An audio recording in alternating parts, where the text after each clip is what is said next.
Kevin, let's get down to the basics of anchors. When you're out looking for one, what are some of the things that you're looking for? What is it that you need an anchor to do besides stop you, keep you there? Well, that's the most important thing when you're fishing. And the most important thing about these anchors is the weight. Mm-hmm. And this is made out of cast aluminum bronze, mm-hmm. which 40% of that is copper.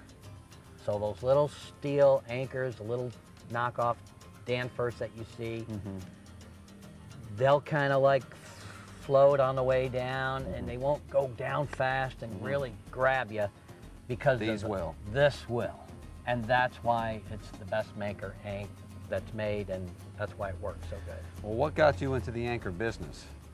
Well, my buddy who owns a foundry in Pittsburgh, I took him fishing, mm-hmm. and he said, if there's any can make anything you might ever let know. All right, so when you get started with an anchor, take me through the process of what you do. Do you send the mold is in Pittsburgh? The molds are in Pittsburgh. They pour them there and clean them up. You can see how shiny they are, how mm-hmm. they put them on the, mm-hmm. after they come out of the mold.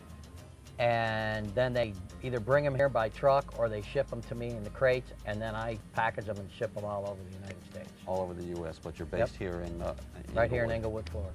All right, Kev, let's talk about this. I don't think I've seen this before. It's a quick release mechanism? Right. What a lot of guys do is when they know they're going to anchor mm-hmm. in a bottom that they might lose their anchor. What they'll do, they'll take the shackle off the top, mm-hmm. put it on the bottom, run the line up to the top, uh-huh. and tie wrap this off with a big tie wrap or heavy monofilament. Uh-huh. If you hang bottom, this is going to break off the top mm-hmm. and pull your anchor out the opposite way. For Extra on the Water, I'm Glenn Plum, Bay News 9.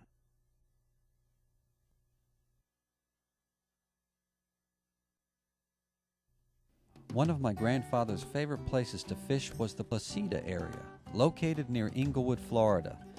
There is an abundance of fishing options, from fishing the pass for tarpon to offshore for the dogs. On this particular trip, we decided to fish inshore with local guide Kevin Lubold. Today we're going to be fishing a flat that has a lot of holes, and on this outgoing tide, we are going to fish these holes, and hopefully these fish will fall off the flat into these holes. Just so like up north. It was a short boat ride from Kevin's dock to our fishing destination. Stocked with the usual whitebait varieties. The only thing left was to find fish. There it is. Oh. Yeah? Yeah. Oh. Yeah, this is a good red. Look at that boil.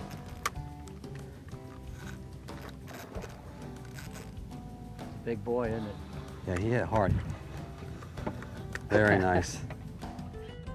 Kevin did his homework, and it paid off with a consistent bite that lasted for a long time. Look in the hole.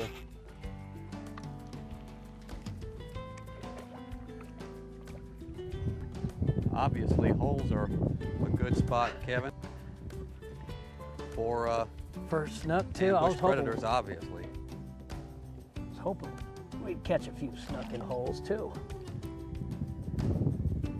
They're strong. They're strong. Yeah, he's a better fish. Look at that. It's amazing. There's got to be a huge school in there, yeah. Because we're catching a lot of fish on a low tide.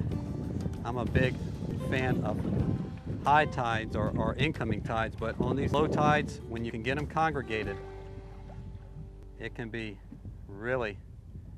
You're not going to show them my biggest one, Kev? There you go. For Extra on the Water, I'm Glenn Plum, Bay News 9.